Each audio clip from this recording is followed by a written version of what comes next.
Hello, everyone. If you are new here, then welcome. And if you've joined us before, welcome back. This is a little show we like to call Rambling On, and it is brought to you by me, Tom. And me, Burridge. And this week we'll be talking about the Fallout TV series. And before we start, this episode has been brought to you by the Burridge and Tom Patreon. More on that at the end of the show. Wow, so professional. I know. What a start to the season. So, Burridge, will you crawl out through the Fallout with me? Absolutely. Absolutely. Yeah, so... for those who don't know, the Fallout TV show, based on the video game series of the same name, came out on Amazon April 11th? Something like that. It was a few weeks 13? ago, definitely. To be fair, though, this has to be possibly the closest to release we've ever talked about a subject. Yes. Except for E3, which we did live. Yes. But other than that, Rest in PC3. Rest in PC3. Yeah, because I watched it a bit later. Yeah. It took me another week or so to get to it, but... I did start the series on the day it came out. I've watched it twice. I've not got to a second watch yet, but I thoroughly enjoyed it and would happily watch it again. It is so good. So, of course, spoiler warning. Oh, yes. We will be talking about events that take place in the show and in the Fallout games. Yep. As they're directly related. Like people from Bridgewater. Yeah. Right, so... Sorry, Bridgewater. So, what were your thoughts then? As a generalised thought, I actually thought it was a really good show. Yeah. It had enough of the Fallout comedy that you sort of see from the games as well in some cases. I thought the comedy was really good and well timed. I thought the flashbacks were really good. I enjoyed seeing pre-war a little more than we've seen in games before, because Fallout 4 was the first one to do it. So seeing it more in this format was really good. The enemies, some of the creatures we saw sort of brought to life in TV was amazing. There was some weird... The power armors were animated a bit weirdly for me. I don't know whether you noticed that. I feel the... I don't think it was necessarily animated badly. I don't know, but did they use a physical prop for that? They may have done, yeah, but it was something about the movement when they were like flung around that just seemed a bit weird. I thought like the way they moved in the power armor. I mean, the power armor makes sense because it's got a bunch of extension bits at the flexible joints. Yeah, and that looks weird. But yes, it protects. That's what it does. It protect and attack. Most importantly, it a snack. I don't know. It fight back. It fight back. There we go. It fight back. Yeah. I enjoyed the look of the ghouls. I thought they captured how ghouls look really well. For the Bethesda ghouls, yeah. Yeah. Yes, I did notice some complaints about how they look dissimilar to like original ghouls, and they look further from Fallout 3 ghouls, but everything looks further from Fallout 3. I was going to say, Fallout 3, when you look at it today, hasn't held up. No. I mean, still a good game. Yeah, still a good game if you don't mind it crashing a lot. Yeah, well. But, yeah, no, I mean, yeah, they've definitely gone more Bethesda on it, but they would, because that's how they say it looks canonically these days. Yeah, so they're one of the production companies on the series anyway. Yes, which would make perfect sense. So, yeah, so for me personally, I thought they captured how the ghouls look in 4 and 76 in particular. Yeah. I think they captured it really well. And they used just prosthetics, didn't they? They didn't use, like, CGI or anything for the noses, from what I heard. Yeah, I believe it's mostly prosthetics. Which I thought was pretty cool, that they were able to sort of capture that without having to, like, cut an actor's nose off with CGI or something weird. You know? Cinema makeup is getting really, really good. Yeah. I mean, like, practical effects have always been great, but I feel like new technology, especially things like able to 3D print prosthetics now. Yeah. It's a lot 3D lot printing's better. come a hell of a long way for that sort of thing. Yes. As you would know. I have 3 of them. You have 3 of them. But yeah, no, so overall, I really enjoyed the series. I thought the ending sort of twist that I sort of saw coming was still done really well. Yeah. That would be my general overview of it. I think they did a really good job. It was faithful. Yes. Is the big part. Like you say, the ghouls are pretty accurate. You could look at anything in that universe and know what it's supposed to be compared to the games. Yeah. Obviously, like, some things aren't perfect. Yeah. Actually, one of the things I noticed on my second watch through was in Philly. Yeah. Where there's that nose cone of a modern aircraft. Oh yes. And the first thing that came into my mind on my second watch through was it's like, not what that would have looked like. Fallout doesn't have planes that look like that. No. Theirs are like flying wings. Yeah. Which don't have traditional fuselage. I think it's an Airbus fuselage. That's the thing with Fallout universe, isn't it? It sort of stopped in the 1950s. The divergence point was the end of the Second World War. Yeah, yeah. But yeah, other than that, I'd say it's really good actually. I love how many old cars they managed to find. Oh yes. That car, Coop's sliding car, the car with a sliding door, that's real. Oh, was it? Yes, there was 450 of them ever made. Oh wow. So they're like super rare, but they are real. I mean, to be fair, with Amazon money, yeah, you can do whatever you want. It's probably out of Jeff Bezos' private collection. Yeah. You know, he's not blasting them into space. So. No, definitely not. Yeah,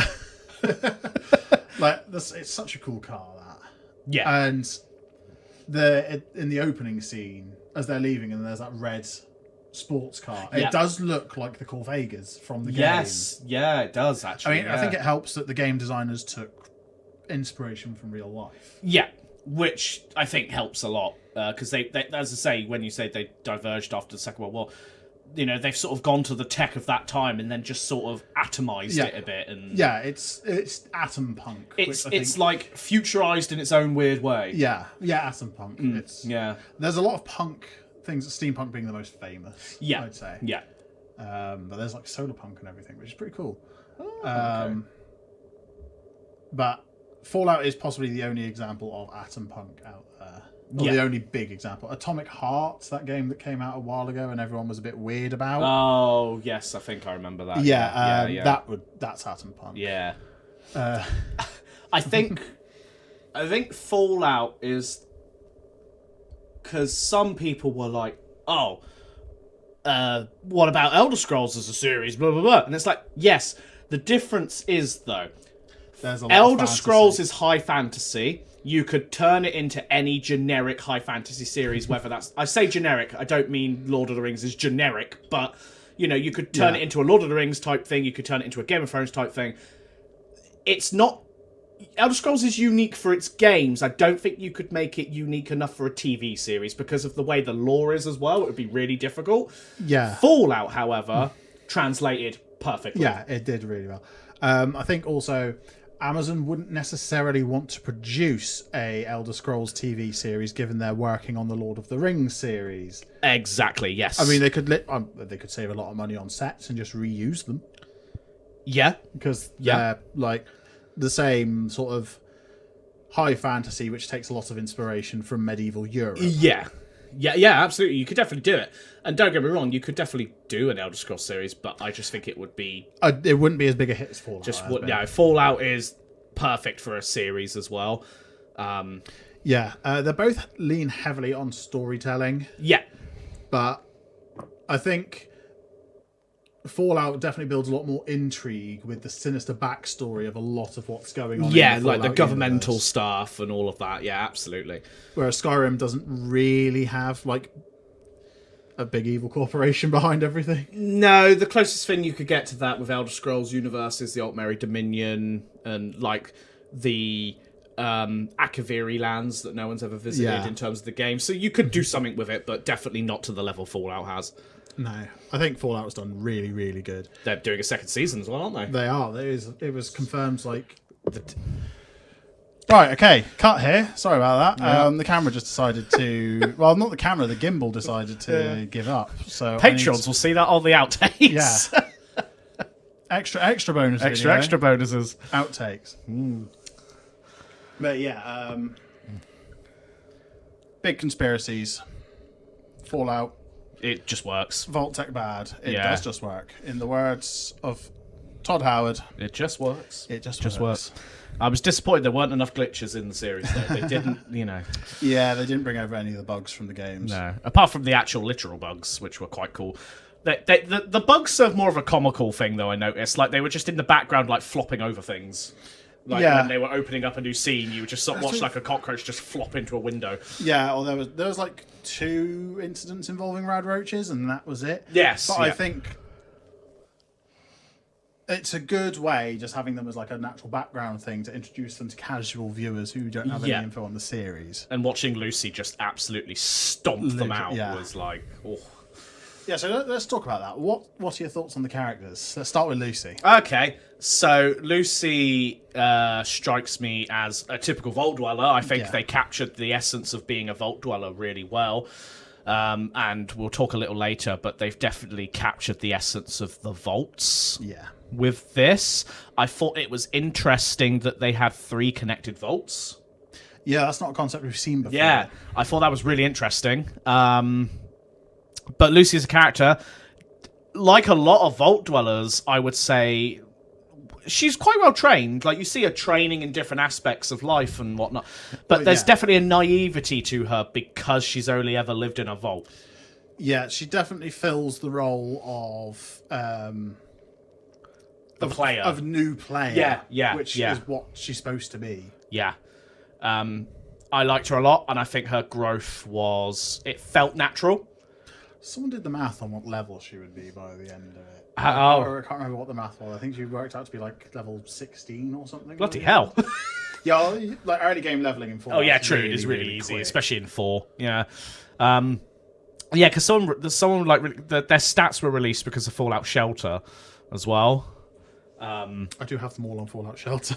Oh, do you? I don't actually. I've never played Fallout Shelter. No, it's quite good. No, it's all right. It's like a game you can play for 10 minutes a day and then put it away and forget about it for 6 months. Right. But yeah, no. Apparently their stats were released, or at least from what I've seen. So, I can't remember what Lucy's were, but I can get them up in a sec. It just takes 3 months to people load. were then arguing in the comments as they do, because they were like, well, if she has that much in that score, then she's gained this many levels, and it was like, yeah, okay, but again, game to TV, bit different, but it's still fun to...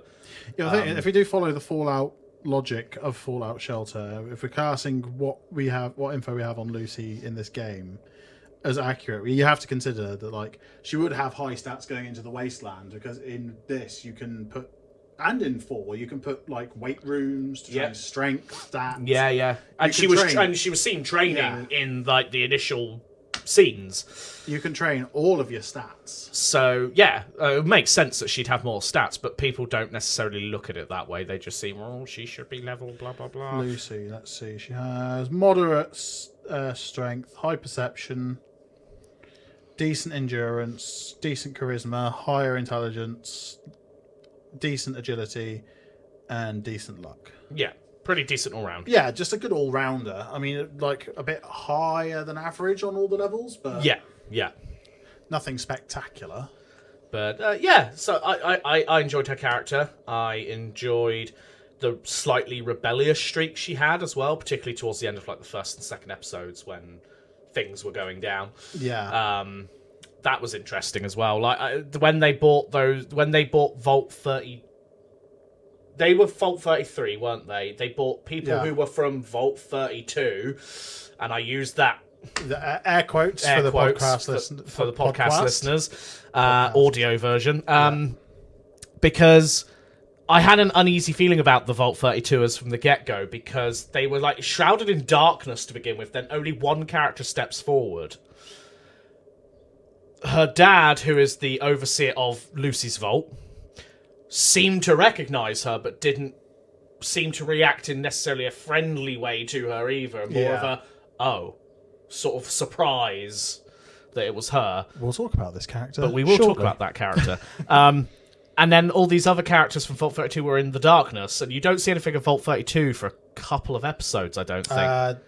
So episode 2, 3? No, it's later on in the first episode. Oh, it's later on in the first. Yeah. See, it's all sort of merged for me, but yeah. So later on in the first episode, Lucy's brother, played by one of the guys from Hannah Montana, I think, goes into the vault and finds everyone in the vault dead. Because they go back in like episode 3. Oh yeah, and it's all yeah. It's all proper sketch. Yeah. But yeah. Then Lucy decides to leave because it turns out the Vault 32ers were raiders. Bloody raiders. Yeah. But they weren't raiders, as it turns out. They weren't raiders. They were the new Californian NCR. NCR, yeah. New California Republic. Yeah. So that, and I've not played a lot of New Vegas, so I haven't either. some of the sort of references to New Vegas did escape me a bit, but I looked them up afterwards. I'm not that. I might play New Vegas before season 2, just because they're going to be obviously doing a lot of New Vegas. Because spoiler, as we said earlier, the literal ending scene is a character overlooking New Vegas. So Catch that on the YouTube. yeah. Oh yeah. We could do a New Vegas playthrough or something. Yeah. Yeah. To be fair, I started playing the other day. I might start. I picked it up on Xbox 360 as well. I just haven't got a 360 to play it on at the moment. Might be backwards compatible with the One though. Potentially. Yes, it is. I've been playing it on the One. Oh. I'll capture that. I'll put that up on my YouTube. Yeah, there you go. Watch Yeah, Tom content. play some. Yeah. Someone remind me to do that. Yeah. Because I'm terrible. Yeah. I've never really played a lot of New Vegas. I think I played it when it came out on the 360, but I've not really played it on PC or anything. So No, I might have to get it for PC on Steam because I don't have it. Do you not? Not on Steam. No. Should have picked it up when Fallout came out. There was a massive Yeah, sale. I didn't really think about it at the time because I hadn't watched it. I did pick up all the DLC. Oh, did for you? It Yeah. for like £7. Yeah. I might have to do it. Definitely, I might have to play it. But yeah, I It's a thoroughly good enjoyed game. it. It's a decent game. A good story from what people say. Yeah. People It's- definitely put it up there. It's Fallout fans' favourite Fallout Yes. Yeah. because it was the one made by Obsidian. And then they don't like the Outer Wilds. Yeah. To be fair, I think the Outer Worlds is okay. Yeah, I did. I quite like it. Yeah, I enjoyed it. I didn't finish it, but it's just because I don't have much time to sink into an RPG. Like that, yeah. Mainly because I'm too busy procrastinating on projects. Yeah. Hi. Future episode right there. Oh yeah. What projects we procrastinate on? That is on the list. Ah, good. Yeah. Yes. Yeah, we have a list of topics now. Yeah, Lucy for you. Yeah, I thought she was a good embodiment of a first-time Fallout player. Yeah. The thing is, I think it helped. Like my second watch through, I was sat there and my mum was watching it with me, so she was asking me what these things are. Ah, right. Yeah. So like she's having a similar experience to Lucy, just without the imminent death Death problem. and destruction. It's Yeah. all new to her. Yeah. Like caps as a currency. Yeah. That's new to people. I and think all the it just works well. factions. Yeah, and all factions. Yeah. I did like that the airship was actually the Prid. Yes, That's I said good. it to Jess when we were watching it. I went, "That's the Pridwin." I said it at first when I first saw it. I was like, "That's the Prid." Yeah, the yeah. Prid's here. That's good. Yeah, the Pridwin's here. Yeah. And then people were like, they call it something else, but they've gone and you can actually read Pridwin on the side of Yeah. it in the 4K version. Yeah. It was the moment I saw it. I went, "That's the Pridwin." That's the Literally, Prid. this scene is almost out of Fallout 4. Yeah. The Brotherhood turn up with a massive airship. Airship and an air force. It's like, yeah, that's basically Fallout 4. Well played. I thought, like, visually, the vertibirds were exactly like they are in 4. Yeah. I think they captured the essence of what Fallout is. I would say from Fallout 4 and 76 more Yeah. than 3 and New But Vegas. it does Although make sense if you think about it. Yeah, it's set in the area of 1, 2, and New Vegas. yeah. But 4 and 76 have the highest quality 3D models to pull from. Yeah. When it comes to upscaling it and Into real life, Doing it, basically. yeah. Yeah. apparently I did hear the developers, Bethesda, were actually giving the prop designers 3D models from the game to 3D print bits for like the game accurate weaponry Ah, and brilliant. everything. Yeah. So that's really cool. The stim packs as well. They were using sound effects from Yeah. the games as well, like the stim packs. They've already jet and done stuff. a ton of sound design Yeah. for this. Yeah. That's the thing, like you scale up image quality, but audio quality is already very high quality in the game. It's already there. Itself. Yeah. They could just give them the raw data, Audio, yeah. basically raw audio done. But I thought they definitely, because every time I heard a stim pack off, I'm like, that's a stim pack that just went off, and I just clicked all these sounds. You just recognise them straight away. Yeah. That trauma's built into you. Yeah. Oh god, I didn't know a stim pack, especially from 76. Yeah. Oh, 76. God. What a game. What a mess. It's gotten better. It's got but so much better. Yeah, it has got a lot better. I've been Like, enjoying playing it. No Man's Sky. Yeah. That got so much better. Yeah. Oh, there you go. So yeah, Maximus. Right, Maximus is my least favourite of the three. He's a bit of a wet wipe. Yeah. And I just feel like some of the decisions he made, when I've seen people say, oh, his intelligence was this, I'm like, nah, it was way lower. Some of his decisions were just... Let's check. I don't know. Some of his decisions... I get it.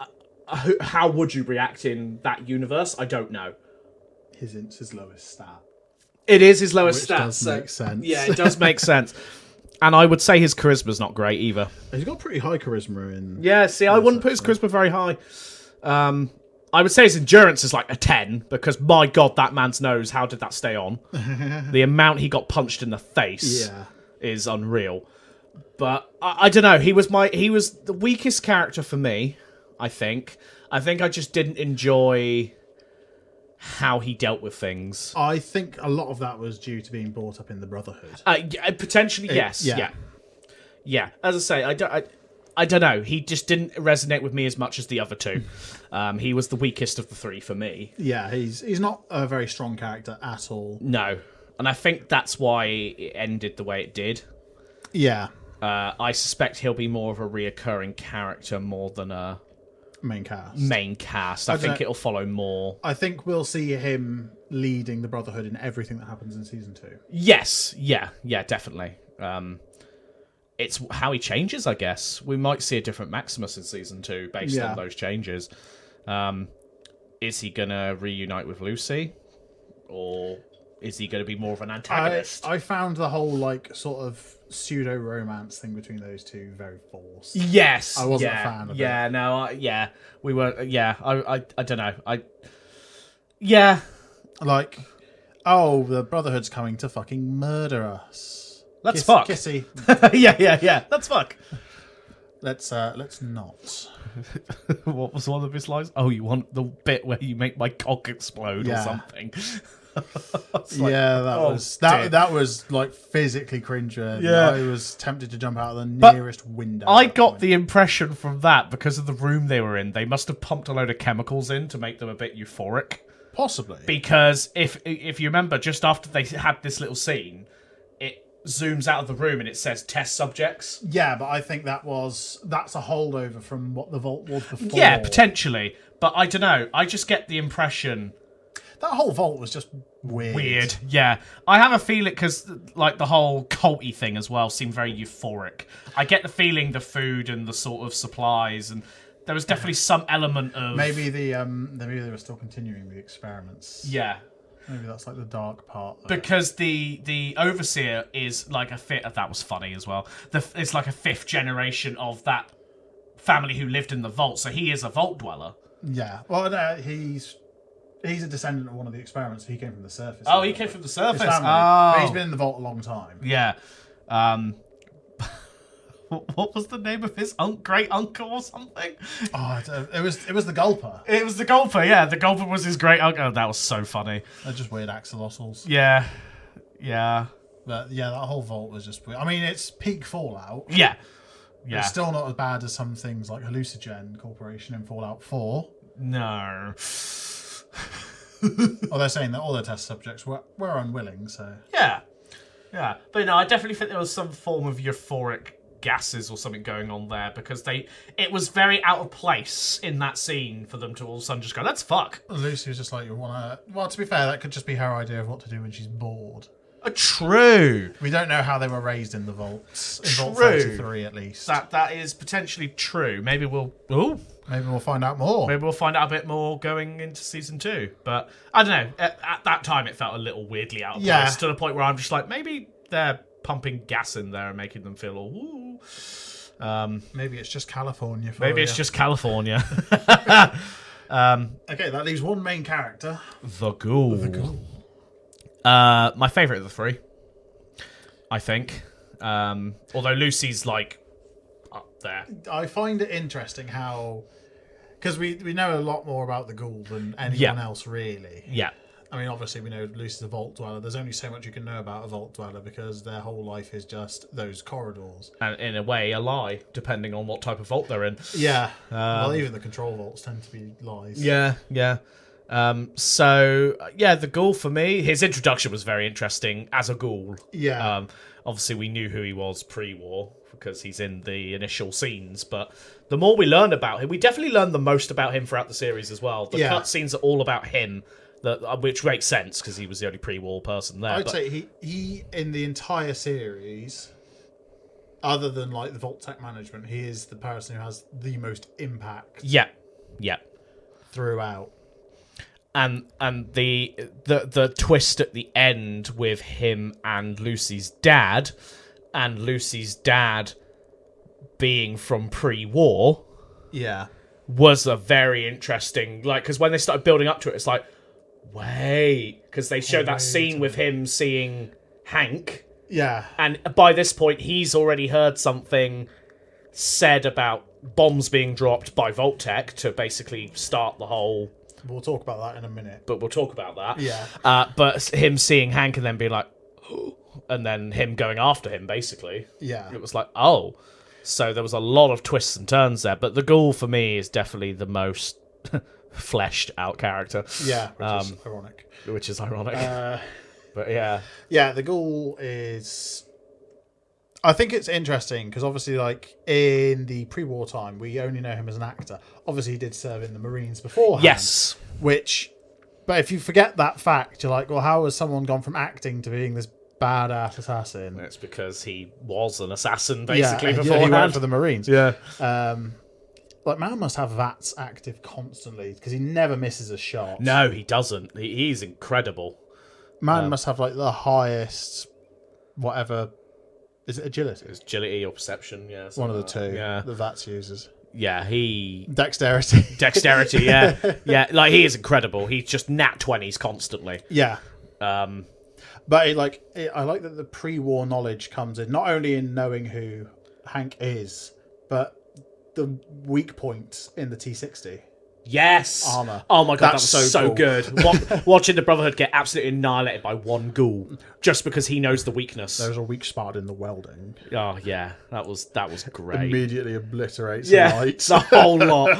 It was so good to watch. Yeah, that was so good. The fight scene between him and Maximus was quite funny though, especially when the ghoul gets the upper hand and you just watch Maximus go, whoa! Yeah.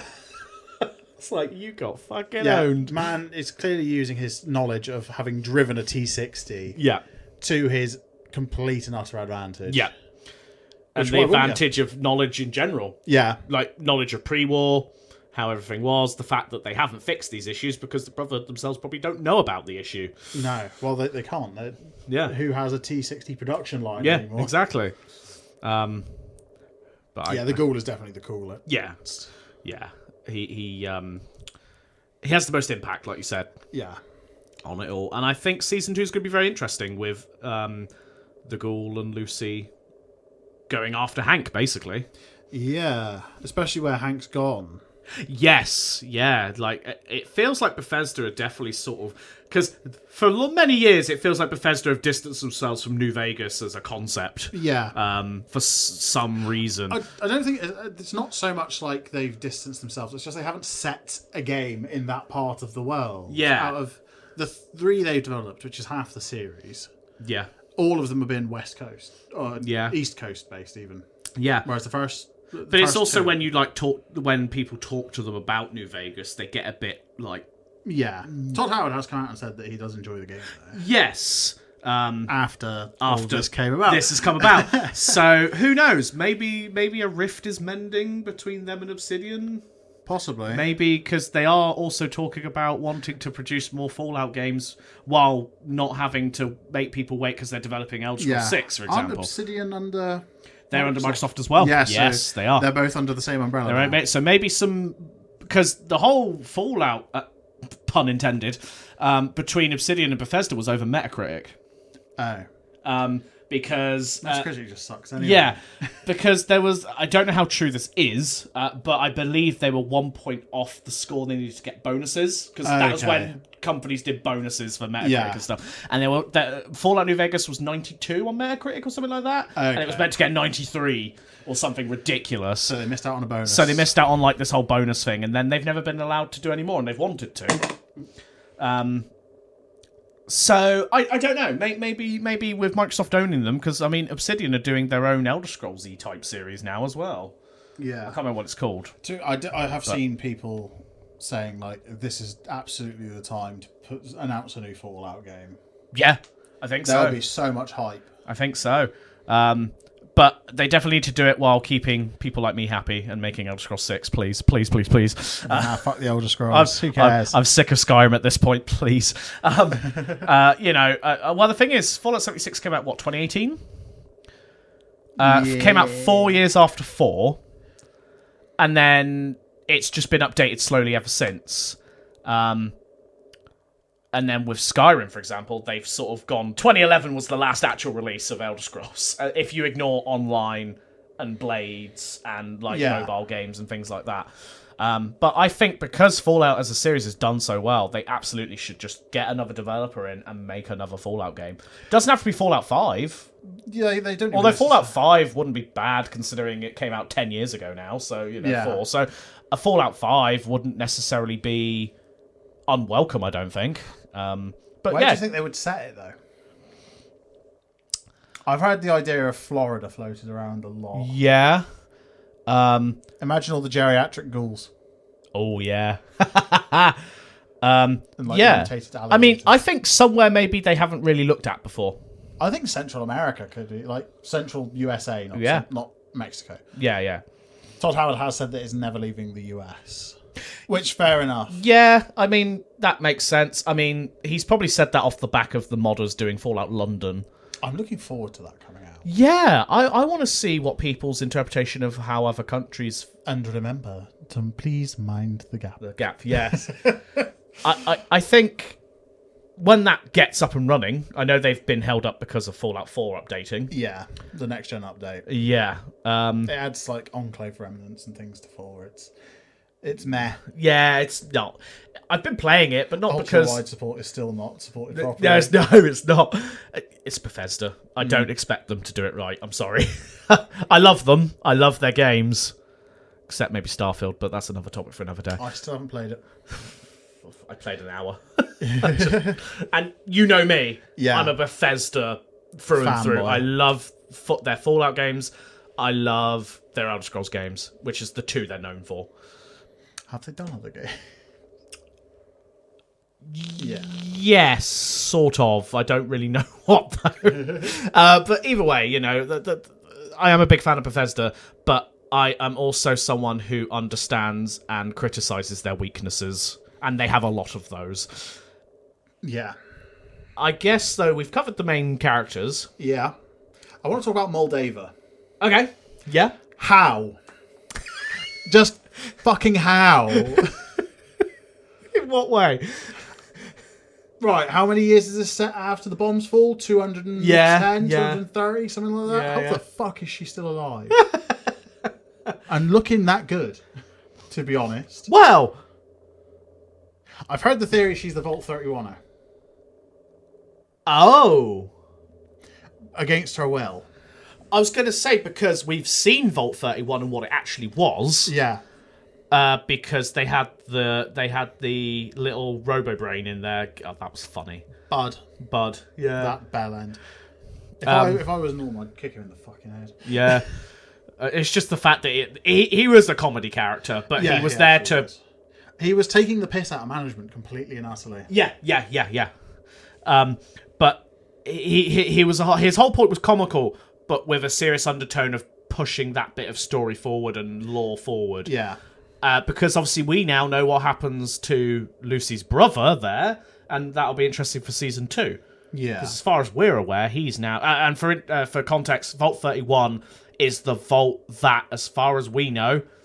It's purely cryogenics. It's purely cryogenics, so it's Vault 111, basically. Except, it was for all of the high-up people. And it wasn't crap grade cryogenics. And it wasn't crap grade, no.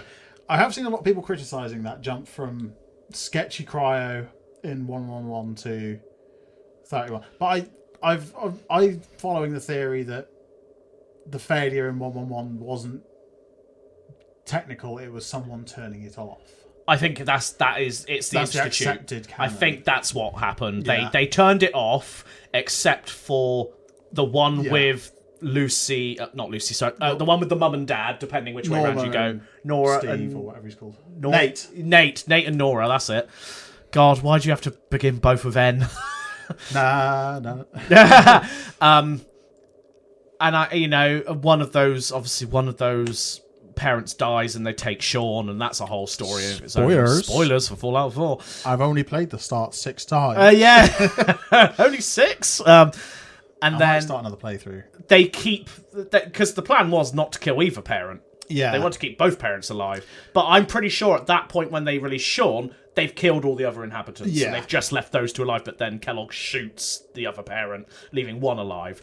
And then that parent is released by Sean as an adult, just to see what would happen. Yeah, I think it's like the idea of just keeping those 2 alive. It's like in Fallout 1, where the super mutants are harvesting vaults for good candidates to be turned into super mutants. Yes. Yeah. Or Fallout 2, I can't remember which one it was. I've never played either. I've never played either, so... I just know a bit of the lore.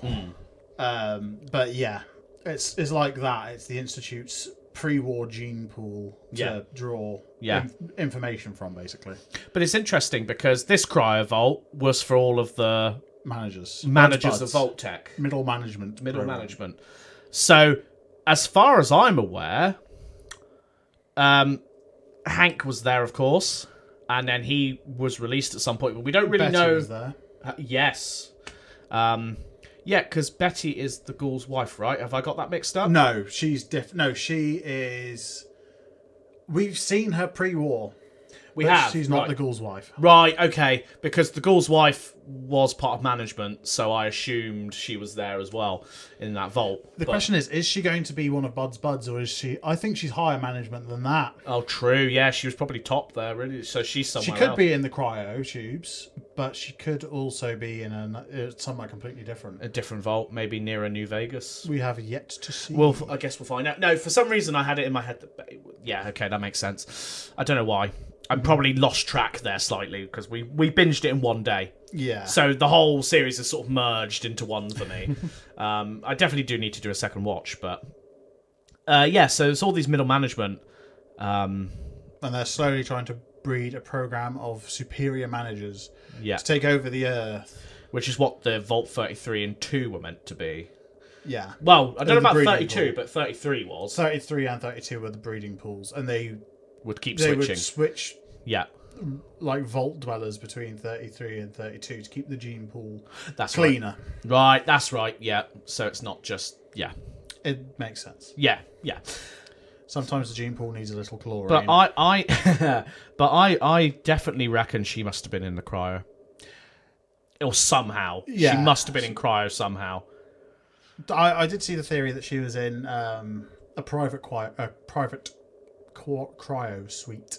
Try saying that when you're drunk. Yeah. I was going to say, because she wasn't really into Vault Tech. She was against Vault Tech. Yeah, because Vault Tech bought all of the companies she ever worked for. So maybe she had her own private one, like you say, and maybe she said it to just let her out in X amount of time or something. Who knows? I guess we'll find out. Well, I will be, actually, because she's dead. But hopefully we'll probably find out in flashbacks. Yeah, true. There'll be flashbacks for sure. Maybe the ghoul will go into... I did see someone theorise that she was a synth. True, we've not seen anything about synths in the first series. If you think about it, though, the Institute is in Massachusetts, which is about as far east as you can get. It's literally the opposite side of the country from California. And the Pridwin made it, but that's an airship. Well, the Institute does have teleport technology. They have teleport, so you probably could get away with that. So who knows? Maybe she was. Yeah. Who knows? Who knows? But yeah, you're right. It could potentially be a synth. Yeah. Because we didn't see anything about Institute or synths. No. I guess because canonically they're on the other side. Death Claws either. No, I reckon that'll be a season 2. There was the skull. Yeah. I think that'll be a season 2 thing. I think season 1 with the skull was just sort of, let's see how the season goes. And then season 2, we can bring in other things like Deathclaws and things. Deathclaws, Gators. Because let's be honest, Deathclaws in the games are Geckos. deadly, but not super deadly. But in a TV series, they're going to be like top level. Super mutants as well. Didn't see any of them. No. Well, the theory is that was a super mutant under the cloth in the Institute that the scientists saw. Yeah. Yep. But other than that, we haven't seen any super mutants. Super Mutant Behemoth could be an interesting one to see. Ooh, yeah. Yeah, there's definitely a lot they could do. I think realistically they could run a series for many seasons. They could. I've seen people say that they could feasibly run 2 Fallout series set in different parts of the wasteland. Yep. Concurrently. And I think you could run it as long as, say, The Walking Dead has, and probably not get bored as well. There's enough storylines you could follow. Yeah. Or just completely make up. There's so much in Fallout we don't actually know. Yeah. Because the games cover such a small part of the country. Yeah. And, I feel like the series are a good way of covering gaps that the games don't fill. We could have a prequel series about the Battle for Anchorage. Yeah. Yeah. That's like a big thing that's mentioned a lot. Yeah, and it's never really seen. Or not seen at all. So, yeah. You could definitely do all sorts of stuff, yeah.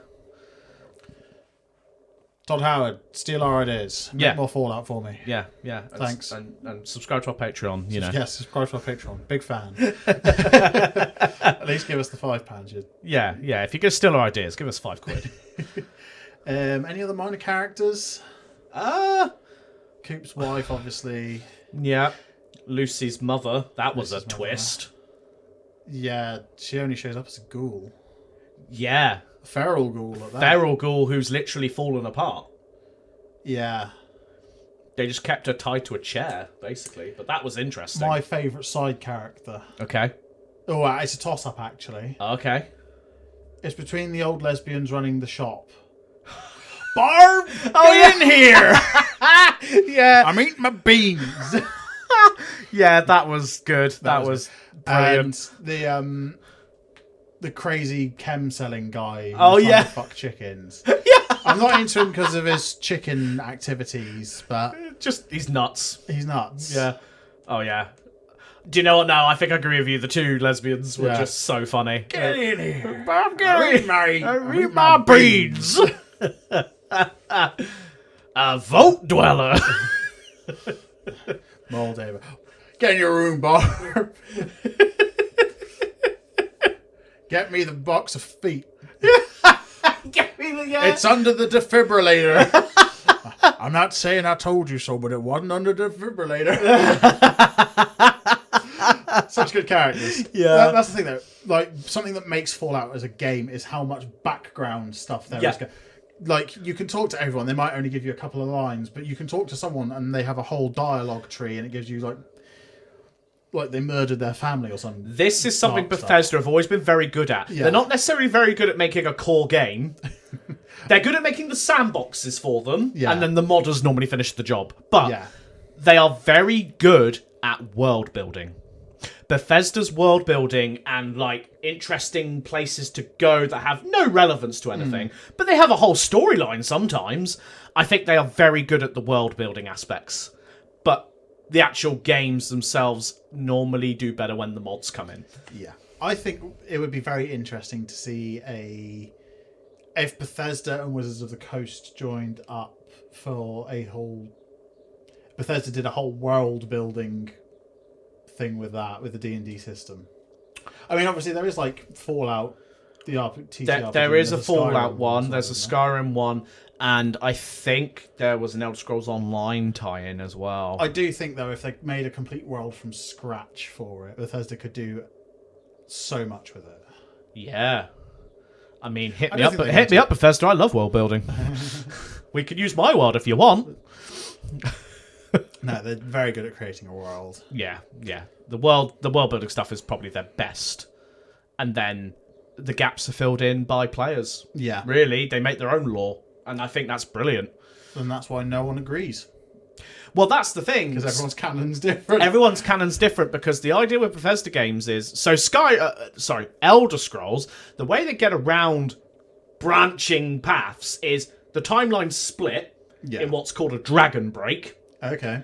And then they converge with every aspect happening.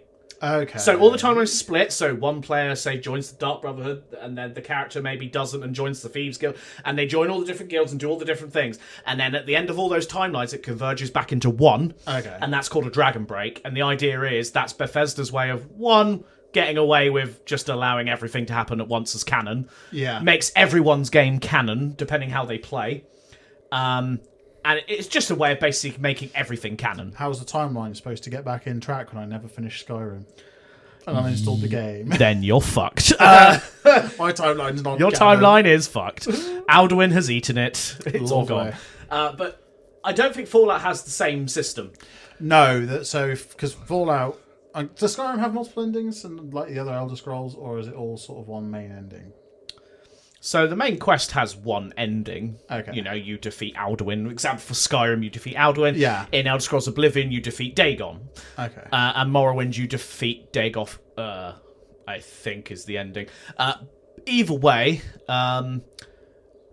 you know, they have... The main quest has a set ending, and all the different quests have a set ending. Yeah.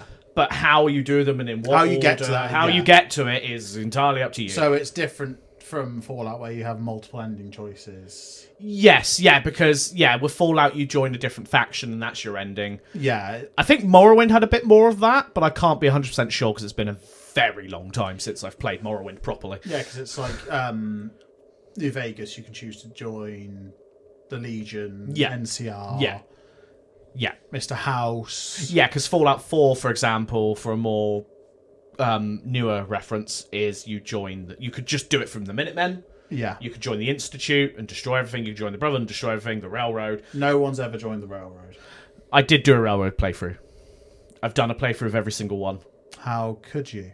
No one's ever joined the Railroad. Can I just say, the Railroad was the weakest. Yeah, it's not a surprise. It is the I do want one. to do a playthrough joining the Railroad just to see what happens. I've played all of them, I believe I have, and they all have their own quirks. I think my favourite one is the Minutemen one, because it's just me. I don't have to be part of a major faction. We've done it all ourselves, and let's rebuild the Commonwealth sort of thing. On my main playthrough, I joined the Brotherhood. Just because of the technology. I think my first one was Institute, then I did Brotherhood, then I did Railroad, then I did Minutemen. Yeah. Because then when I did the Minutemen one, I was like, oh. Preston, go away. Yeah, Preston could go away, but still. I like the settlement building aspect, that's the thing. It's quite enjoyable, although broken as hell. Yeah, just a bit. Yeah. Not as bad as 76, though. No, 76 has the disadvantage of server lag. Yeah. Among other things. Where you have to disassemble your whole building to figure out why you can't place that one wall. Oh, yeah. I've rebuilt my house in 76 recently. So have I. Yeah, I've Actually, rebuilt it. I've moved to a lake. I moved it. Yeah, I moved mine as well. I moved mine to near two bridges, so I've got turrets going along a bridge. Okay, nice. And then I've got turrets up on the house looking over the other bridge, because it doesn't extend that far to build them. And then I've got like a 2-tier level, and everything that everyone can use is on the bottom level, and then my bed's like on the locked level upstairs. But my house isn't locked at all. I've got a generator shed as well. Oh, okay. My generator's just on the roof. Just where you just keep them. Hell of a bitch to get up there and refuel it. Yeah. Well, we don't worry about that. Video games. Video games. Woo. Oh. But yeah. We're not talking about video games, we're talking about the Fallout series. What happened? Which is based from a video game. On. Hey! What else? We don't need to talk about Bud, he was just a twat. Funny, but yeah. Getting stuck with the broom and shit, and then trying to drug the guy. Trying to drug Lucy's brother, and Lucy's brother's just like, I'm just Hold gonna still. walk away. Okay, so obviously everyone loves Codsworth. Yeah, the voice annoyed me. Why didn't they just use... No, I prefer Matt Berry. Oh, see, nah. I'm a Matt Berry fan, though. I love Matt Berry. I join my... Father! I do join my partner Jess in the I think he's overhyped camp. I like him. I like his voice. Don't get me wrong, I didn't dislike him in it. I didn't dislike it, but I don't know, I thought it'd be fun to have the cameo from the Codsworth. Yeah, I think it would have actor. been cool. I think it would have been cool to have that, but they could have had Matt Berry do something else. I think Matt Berry was a good choice to replace him in the series. I don't think the voice was bad at all. No, I did enjoy it. I enjoyed the Cogsworth who was in that hospital scene trying to cut her up and. I'm just going to harvest your organs. I'm just going to harvest your organs. Yeah, it was very good. Don't get me wrong. I do think he did a very good job with it. He did a good job. Very good job. Him as was it Douglas Renham in the IT crowd? Yeah, that was good. He way off topic here. John Oliver did a Thomas the Tank Engine parody, and he did the voiceover for that. Oh, at the end of one of his videos. That was so good. yeah. I was like, I know this voice. John Oliver's great John as well. Oliver's so good. Different topic. Different topic. Yeah, I don't think there was any other like standout side characters. No, everyone else was sort apart of... from that bastard Knight Titus. Oh, he deserved what he got. Yeah, honestly, I'd have fed him to the Yao Guai myself. Yeah, I'd be like, here you go, off you go. Enjoy. Oh, yeah, having a Yao Guai was pretty interesting. That was pretty good. Yeah. It's one of the bigger beasts that's easily recognisable without going straight to Deathclaw. Yeah. And I think it was good of them to not just go to a Deathclaw. I think saving that for another season was... It'll be interesting to see what... Because the Gulpers were kind of new. Yeah, true. My first thought when I saw them was anglers in Far Harbour. Yeah. But the Gulpers were completely new. Yeah. I think that's not... I think it's good that they had new ideas as well for To be creatures. fair, when I saw that lake, I thought Mirelurk. Same, to be fair. I was sat there thinking, Mirelurk maybe. Mirelurk Queen. Mirelurk Queen could be interesting and also terrifying at a low level like that. Yeah. Scary. But I think what in season 2, what will be interesting is if they come across a glowing one or something as well. A floaty glowing one. They're hard to kill. Yeah. Even in my current playthrough at 68 or 69 level, a glowing one's quite difficult. Yeah. That's with a Gatling laser as well. Yeah. I think a glowing one could be interesting because, and I'd be interested to know because the ghoul was taking Rad-X, was he, to stop himself going feral? I don't think we know what the chem was. Right, because obviously in the games it isn't established that it's established that some ghouls just go feral, but other ghouls are perfectly fine. They're just ghouls, like the Vault-Tec, salesman. And he doesn't seem to just be a chem dealer constantly taking chems. So I wonder if that's something they've added in for the series and they're going to add it to lore going forward, that they have to like fight it back with some form of chem. Possibly. I thought it might have been Rad-X because Rad-X in the games are just small little glass bottles. Yeah, possibly. So it could be Rad-X, which is rad resistance. Because Rad-Away... The canister reminded me of Jet. Yeah, so it was like Jet. It's like an inhaler. Yeah.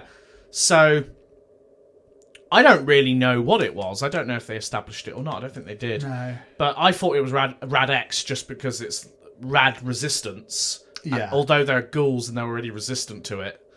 But it is the radiation that gets to their brains eventually. So, yeah, I guess we'll see. But I'd be interested to see, like, what they've established with that. I don't think Matey Boy from the Brotherhood was turned into a ghoul at the end. Super mutant, I think. I don't think super mutant. What do you reckon? I think he's got one of those mutation things from Fallout 4. Oh, right. Yeah. So he's mutating into something, or his baseline biology's been changed. To the point where he's healing at a ridiculous rate. To the point where he doesn't even die with an arrow through his throat. Yeah, that's impressive. Yeah. So something is... His scream, though. Yeah. When he's getting dragged along, his proper girly scream. It was quite funny.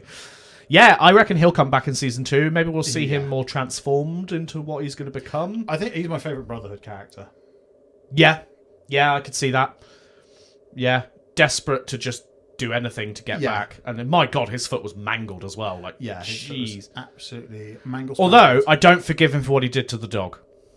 Putting the dog in that bin like that. So I thought it was better that he put the dog in the bin instead of just trying to kill it. Trying to kill the dog. Yeah, true. He cared enough about the dog, but thought it was too much of a hindrance to have with him. Yeah. But the dog wouldn't leave him. I did love the dog. It was a lovely Belgian Malinois. Yeah. And it's a bit of a reference to Fallout 4's dog meat as well.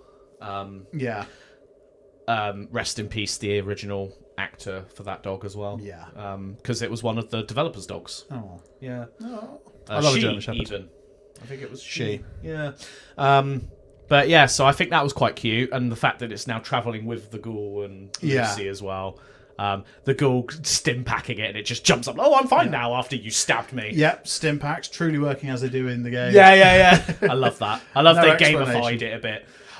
I liked there was a bunch of little references to the game in the background. Iguana on a stick. Yeah, the iguana on a stick. Yep, absolutely. But yeah, I love the memes that come out of like dog meat getting stabbed and everyone going, "We don't like the ghoul," and then next bit, everyone like that because he healed the ghoul, but he only did it, and we should establish this. He only healed the dog because he realised the dog would lead him to where he needed to go.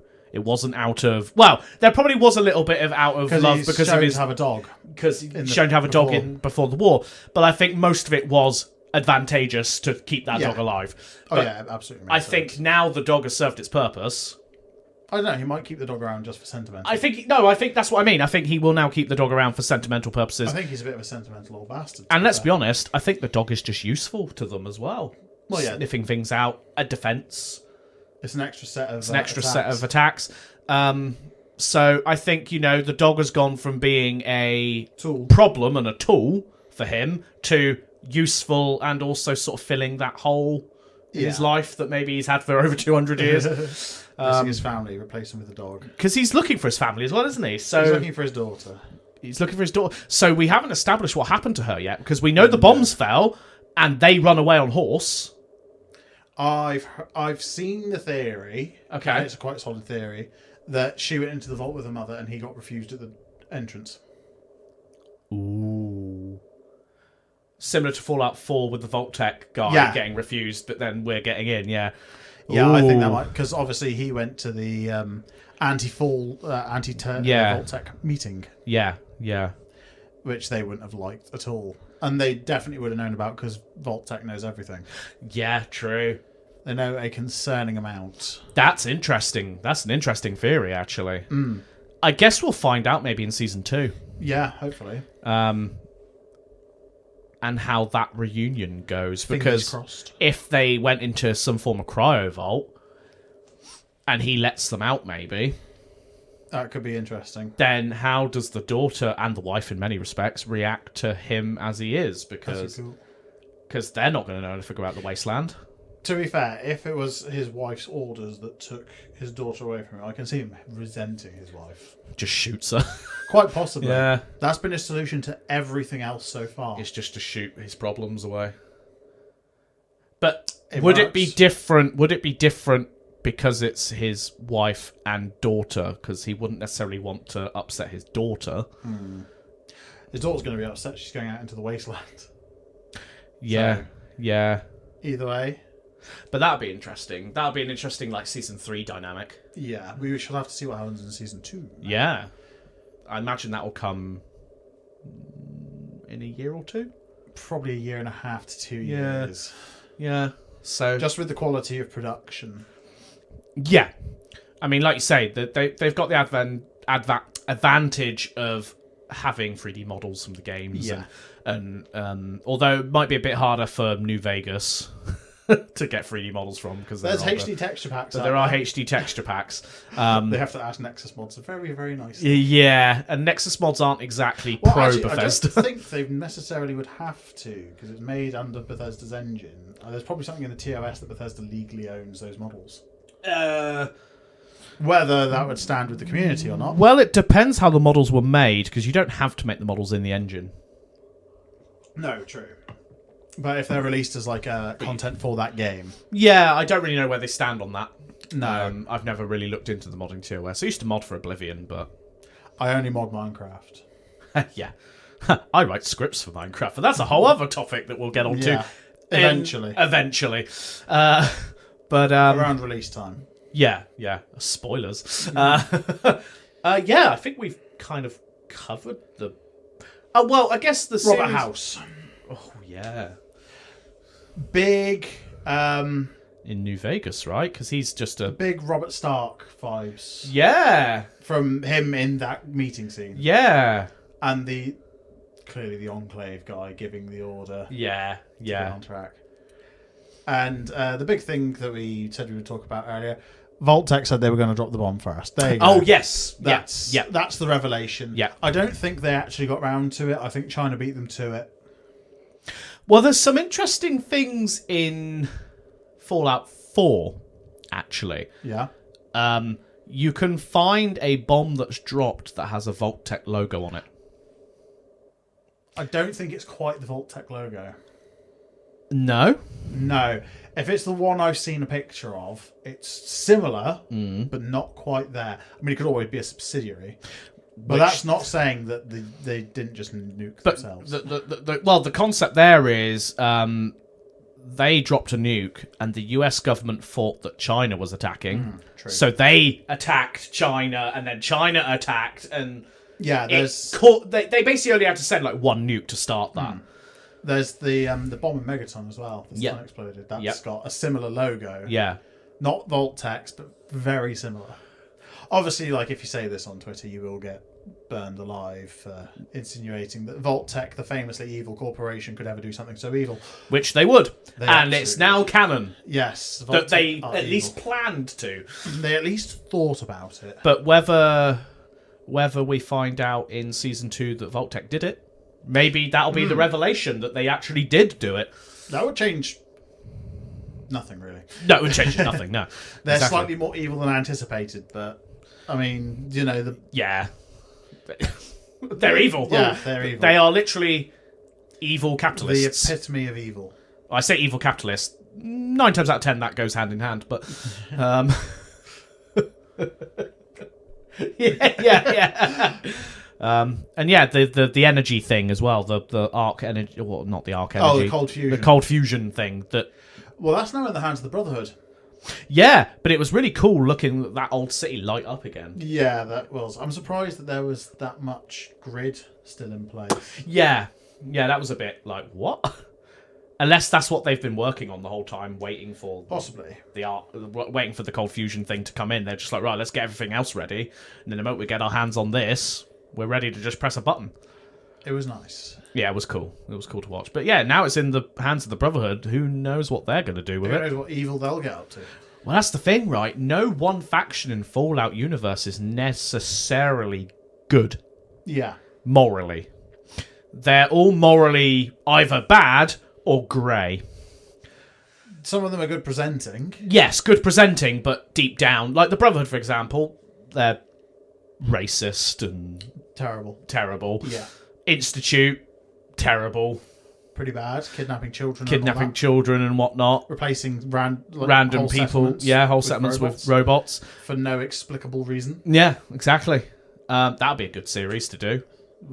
Yeah, looking into the Institute. The Enclave. They're just downright evil. They are just evil. Even the NCR. You know, they come across at the end as more of the gooder guys in this fight. But they'd still rather a nuclear still holocaust would than patrol the Mojave. Yeah. Oh, what is it? I'd rather have a nuclear winter than patrol the Mojave or something. Yeah, like something like that. So, you know, no faction is without its problems.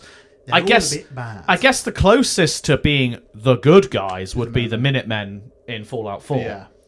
And I say Fallout 4 because their history isn't necessarily good either. No. They like fought each other a lot and argued a lot and had their biggest ever failure at Quincy. yeah, exactly. So Good place to get loot in Fallout 4. yeah, Quincy. yeah. Quincy's a good place. There's like 3 whole bosses. And you can still go back and get a ton of stuff. At higher levels is kind of scary, but harder difficulties. I mean, not higher levels so much. Although higher levels can make it scary too. Yeah. But yeah, so there's a lot there. And Fallout generally, everyone is morally grey. There's no morally good characters No. really, and can the do ones a that are good- morally good eventually get corrupted. You can do a good playthrough. My playthrough was good, then I accidentally fired a shot in Diamond City and now all the vendors are dead. Did you fire a fat man? Possibly. How do you accidentally fire a fucking... By forgetting to quick save and reload. Oh, I see. Oh, no. So yeah, all like Takashi's dead. Takahashi. Oh, Takashi's castle. Takashi's cash. But yeah. Anything else from the series?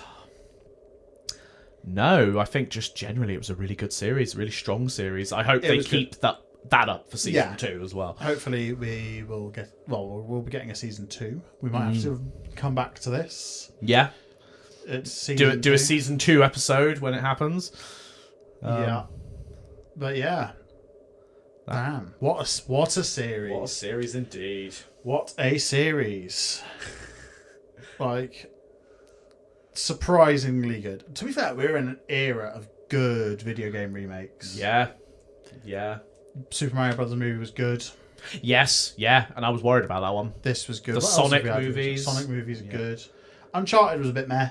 I didn't watch that one. I'd not played the games, I've so heard it didn't bad really things. pull me in. The Last of Us. Yeah, see, The Last of Us would be a good topic for you and Jess. Okay. Because I haven't played the games, not super interested, Okay. and I've not watched the series, whereas she Okay. has. So that one might be a good It is guest on the topic episode. list. That might be a We good might one. have to do it in Pride Month. Just for episode True. 2 or 3. Yeah. But yeah, we'll cover that in the future. That may be a guest spot. Yeah. And I'll sit and be behind the camera. A or Burridge something. and Tom without the Burridge. Yeah. An improvement, if you An will. improvement. But yeah, and that is it. That's all we have time for today on Rambling On. But if you want to hear more, then check out that Patreon that we plugged earlier in the show to get an exclusive bonus episode. In fact, multiple this week, because things keep happening. This time we're keeping in theme with video game TV shows, and we'll be discussing what games we would like to see turned into shows. If you want to be notified of new episodes as soon as they release, then please follow the show on your favourite platform or follow us on Twitter. And thank you for listening. I've been Tom. And I've been Burridge. Goodbye.